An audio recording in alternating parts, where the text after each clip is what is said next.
First tonight, we are getting a better understanding of what the process looks like for officers heading into situations like the violent scene that broke out Monday on Galway Drive in Charlotte.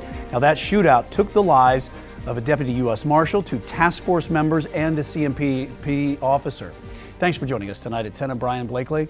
And I'm Alicia Barnes. So there is a lot that takes place before a warrant is served on a suspect. Authorities research who the target of the warrant is, and then naturally they make plans accordingly. A Queen City News reporter Shakira speaks tonight live outside the federal building. And Shakira, you spoke with a former law enforcement officer about this process. What did you learn? Yeah, Brian, the process starts at a table. Deputy U.S. Marshals and other task force members get to know who their target is. Certain members of the task force are assigned things like supervising, backup, who's going to make contact with anyone at the home, all the way down to who's going to breach the door if necessary. Being able to touch people swiftly from across the country, across the world, that's one of the cooler things that we do. That's a Deputy U.S. Marshal talking about the positive parts of his duty on a North Carolina fugitive task force.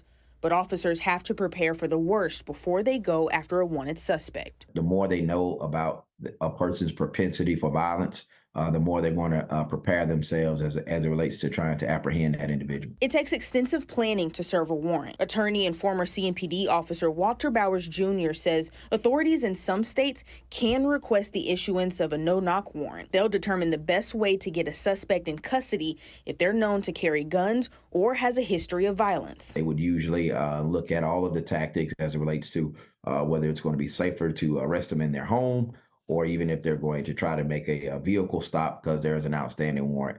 But when it's somebody that's known to be violent, usually they'll put an operation in place and then they'll proceed accordingly. Bowers says teams plan down to what gear will be worn during the execution of the warrant. Investigators also research past arrests to determine how many officers are needed for their raid. Not only are you trying to apprehend the suspect, you're trying to keep everyone in the home, including the suspect, safe. And then also you want to make sure that in the process of apprehending that one suspect, you don't have other individuals who may have empathy towards the individual that's being arrested interfering. This year, 55 officers nationally have been killed in the line of duty, 20 in shootings, including the 4 officers killed in the Shannon Park incident.